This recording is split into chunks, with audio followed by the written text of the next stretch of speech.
I have a very practical guide for you today, covering a crucial strategy for making retrieval augmented generation more accurate. And it's all based around the idea of contextual retrieval introduced to us by the Anthropic team.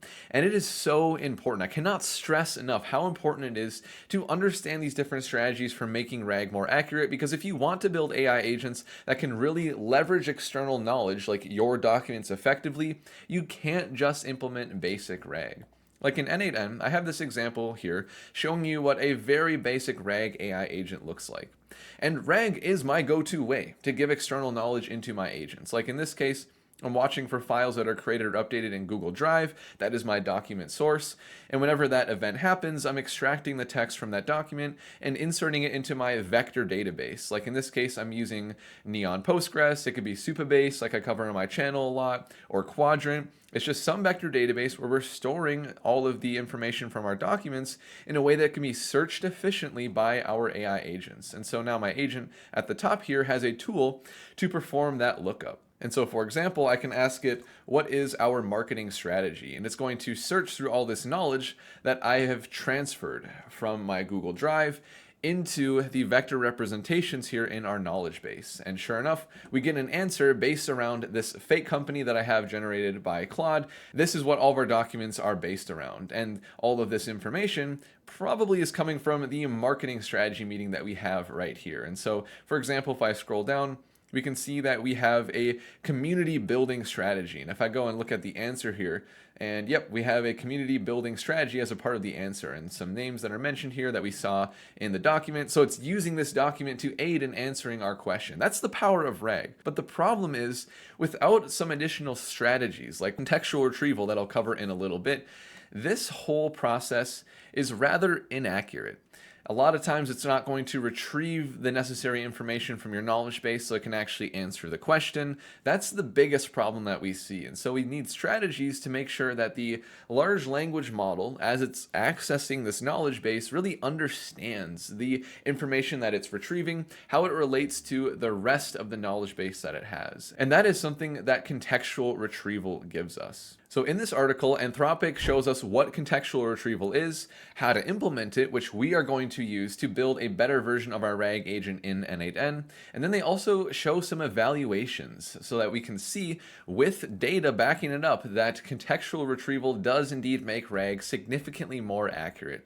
And I want to start with that even, just to show you some of the results that we can expect with regular RAG versus contextual retrieval. And so there are a few different strategies, and some being combined together with all the different fancy colors that we see here. So on the far left-hand side with this blue bar, this 9.9%, this means that with just regular RAG, like we're embedding the data, no other additional strategies like contextual retrieval, we have failed retrievals 9.9% of the time. As in about 10% of the time, it doesn't actually retrieve the proper chunks from our knowledge base to aid the agent in answering our question properly. And as we start to add more strategies into our RAG process, we can see the failure rate decline significantly when we have all of these strategies combined together. And I'm going to showcase the most important one in this video. We see the failure rate go from 10% all the way down to less than 3%. So 97% of the time, this RAG lookup with these strategies is going to retrieve the right information from our knowledge base for our agent to be able to answer the user's question. That is a pretty accurate agent.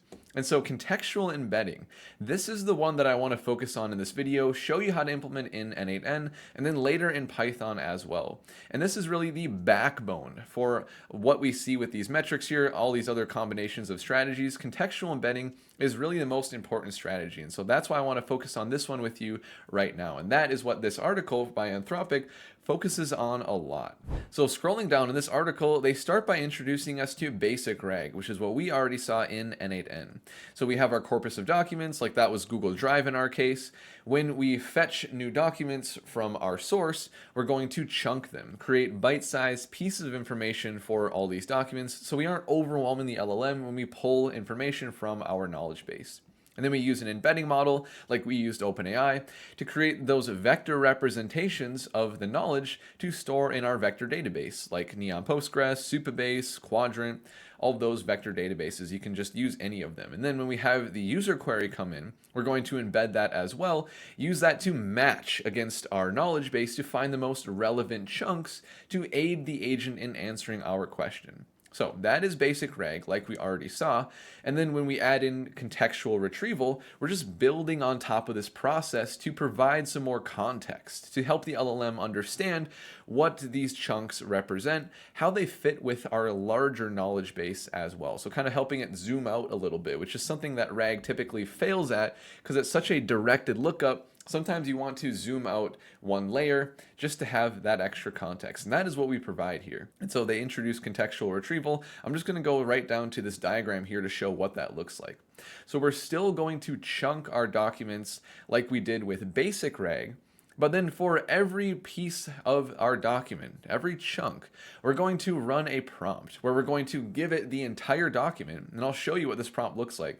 We give it the entire document, and then we give it the current chunk that we are processing, and we just give a very simple prompt asking it to give some more context around this chunk, like where does it fit within the document, maybe a brief description of what this chunk is all about.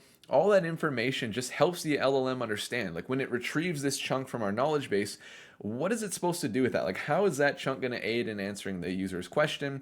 This helps RAG more than you would think. Like, it's crazy how even just like one or two sentences that we add at the start of each chunk, it improves our results significantly. So now after we run through this process, everything looks the same, except that extra context is just pre-pended to the content of the chunk itself. And then we'll just embed those normally. And since I have my knowledge base built out already, I can show you right now what this looks like in practice. So I'll go back over to my database. Right here, I've just picked one random chunk from my knowledge base. And so we can take a look at the text to see what this chunk looks like. And I'll show you next how to do this in N8N, but we have this triple dash separator that separates the extra context that we're pre-pending through contextual embedding from the contents of the chunk itself.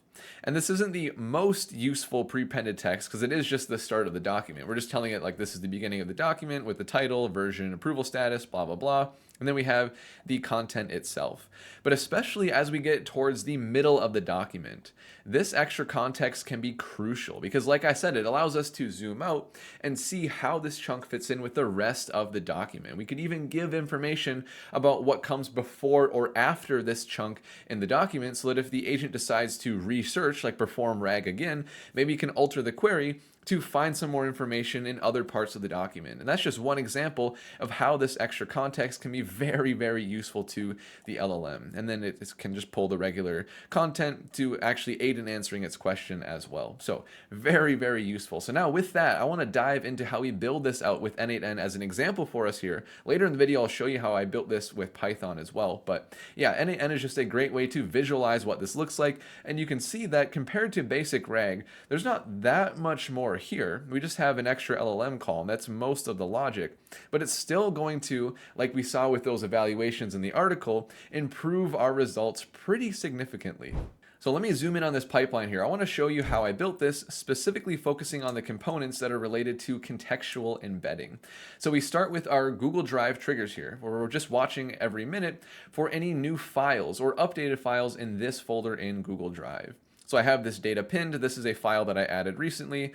Going to the right, it is the Neural Data Privacy Framework. This is the same file that I showed you one of the chunks from within our Neon dashboard. And so the other thing with this is that we can send in more than one file at once. If we upload many files at the same time to Google Drive, we need to make sure that we can handle all of them in a loop. So I have this loop node here. The rest of this flow is going to run for each individual file, just one at a time. We set all the important metadata here that we need for our file, like the ID, the type, the title, and the URL. And then to make sure that we have a blank slate when we're inserting this file, I'm going to delete all of the existing records for this file. Just so based on this file ID that we have in the metadata, I'm going to remove any of those records where that matches with the file ID that I just pulled from Google Drive.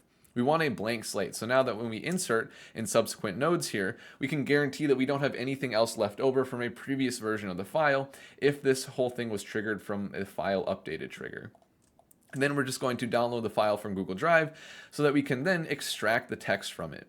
And this doesn't handle different file types like PDFs, but I do cover that in other videos on my channel. So check this video out here if you're interested in that. Right now I'm keeping it basic just to extract from text documents like Google Docs, for example, like this file that we were looking at earlier. And so once we have the text extracted, now we want to implement our chunking strategy. We have to split the documents into chunks before we can add any of that extra context.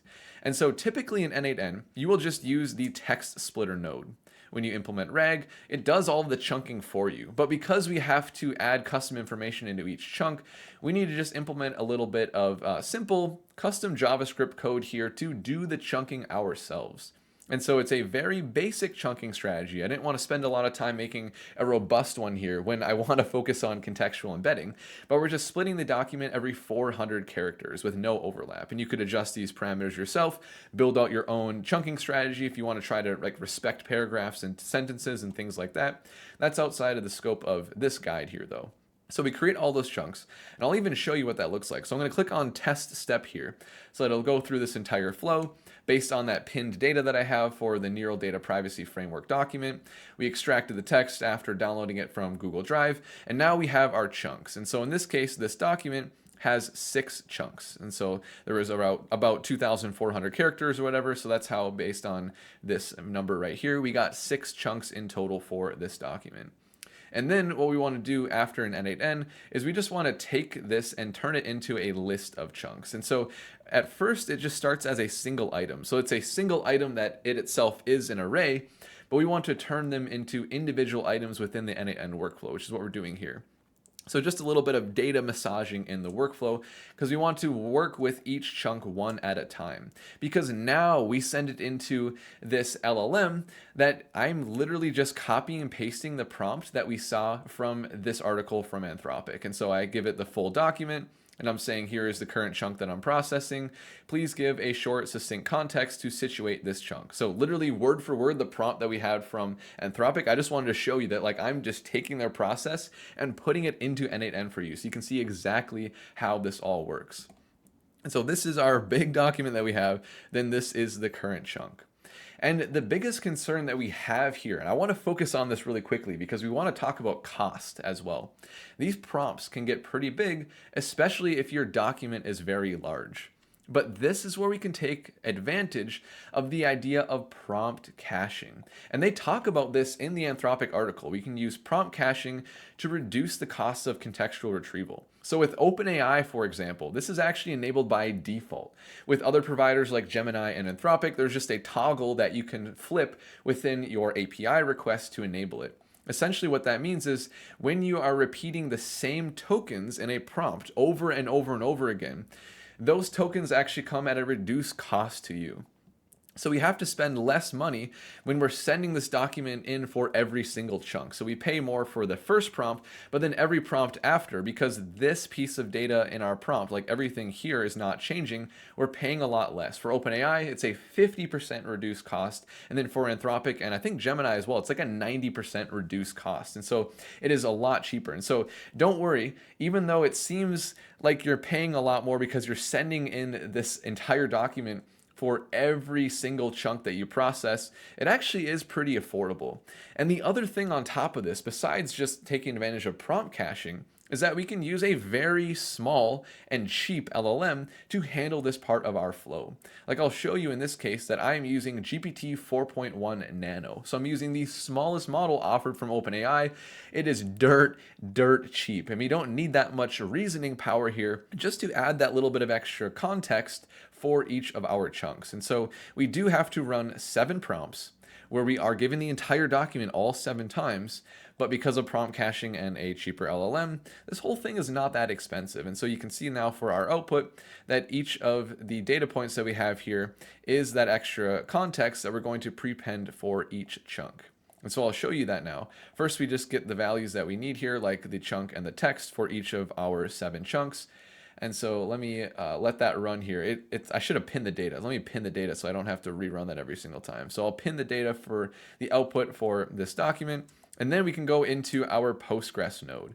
And so right now I have this hooked into Neon. You could hook this into Supabase as well. They both run Postgres under the hood. I'll talk more about that in a second. But what I want to do within my default data loader is, instead of just loading all input data, I'm going to go to the dropdown and load specific data. And then right here with a little bit of JavaScript, I'm creating that custom chunk where I'm starting with the text that was outputted from the LLM, that extra context, and then I have that triple dash separator that we saw in the Neon dashboard right here. And then I'm adding in the content of the chunk itself. And so we're doing this for every single chunk, adding in that extra context with our default data loader. And then we have all of our metadata here as well, like the file ID, the title, and the URL, so that the LLM can also cite its sources as it's doing these RAG lookups. So that's everything for the default data loader, and we still have this character text splitter, but because we already chunked the documents ourselves, this is never going to re-chunk because we just have a chunk size of 2000,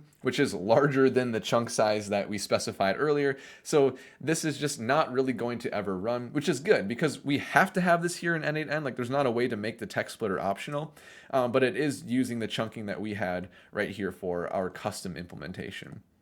And then I'm just using the text embedding 3 small OpenAI embedding model. That's what creates all those vector representations. Like, going back to my tables here, when we have that embedding vector, like I'm looking at right here, this is created from that OpenAI model. So that is everything for this workflow. That is how we get all this data in a way where we have within each of these text fields, we have the context, the 3 dashes, and then the content of the chunk itself. And so whenever the LLM retrieves one of these records, it now has both pieces of information, and that definitely makes the whole process a lot more accurate. So the other thing that I want to hit on really quickly is my choice of database. So I typically cover Supabase exclusively, but here I've been using Neon to access Postgres under the hood. And since they do both use Postgres, it's pretty interchangeable here. You just have to change the underlying Postgres database that you are connected to. But I wanted to show you here that there are other platforms available to you. So when Neon reached out to me to partner with me on this video, I jumped at this opportunity because I wanted to show you that there are other platforms available, and there are pros and cons to different ones. It's worth you doing the research to find the one that is right for you.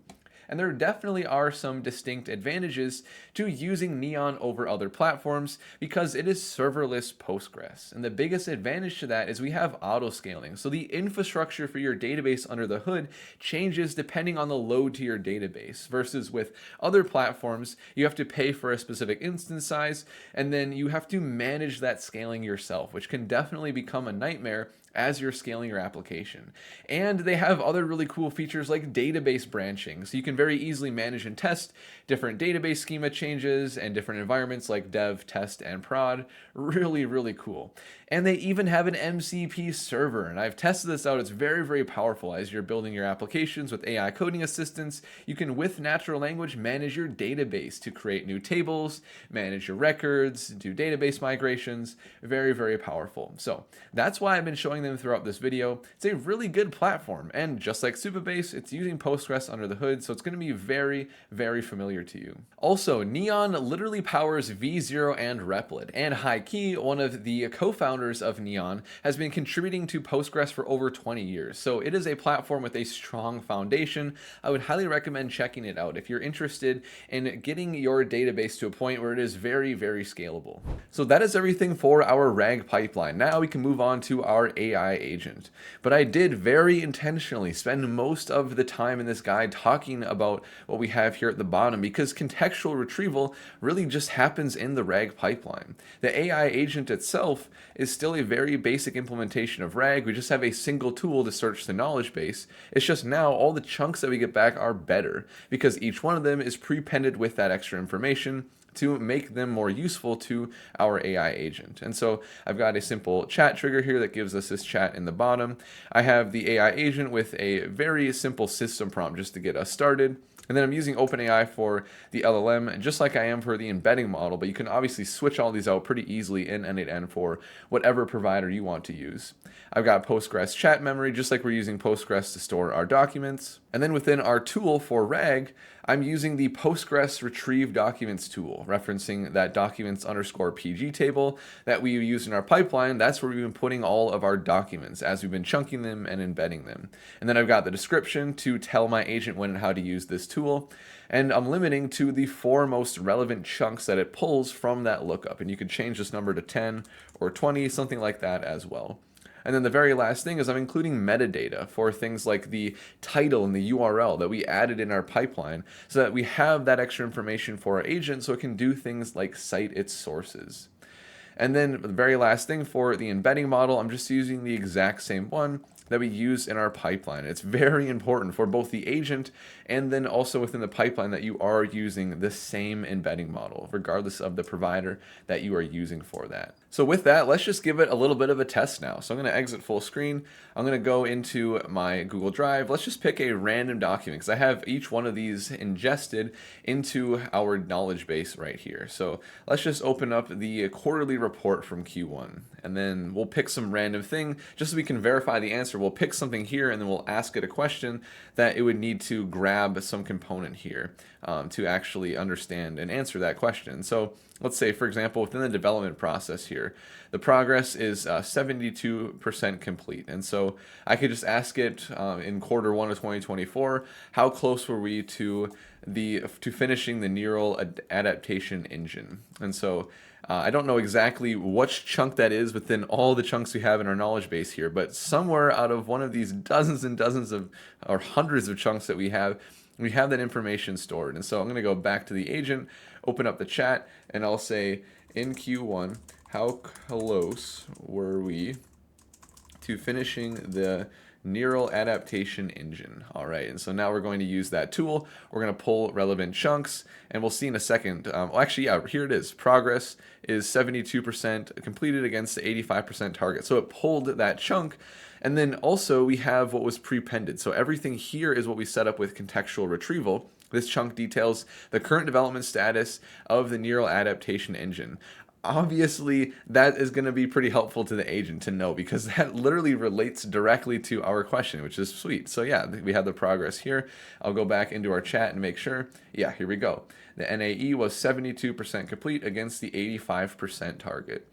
And obviously, that was kind of throwing a low ball to the AI agent, but I just wanted to show you really quickly what this process looks like when the agent is using this tool and what it looks like to get those chunks back from Neon. Yeah, this is looking really, really nice. So I will have a link in the description to this workflow. Just take it for yourself. Bring it into your own RAG agents with contextual embedding and contextual retrieval. It's very, very powerful stuff. And I want to keep making this better for you as well. Like if we go back to the Anthropic article, we started with contextual embedding, which from Anthropic's tests does reduce failure rate for RAG by up to 35%, which is crazy. But they talked about other strategies as well. Things like BM25 for hybrid RAG, where we have keyword search along with semantic search. They talked about re-ranking and things that I didn't want to dive into in this video because I wanted to just get you started with something very tangible. But we can definitely make the process even more accurate for our RAG agents. And that's what I want to keep building out with you, continuing to make this better. But right now we have something that is a good foundation and it's very tangible as well. Like it's cool how we can go and look at the contents of each chunk and we can see that prepended text and just visualize like how that helps our agent with that extra information that it needs. And speaking of making things better, I also implemented contextual retrieval in Python. And so if you're interested in N8N, this is for you. If you're interested in coding your AI agents, then I have you covered as well,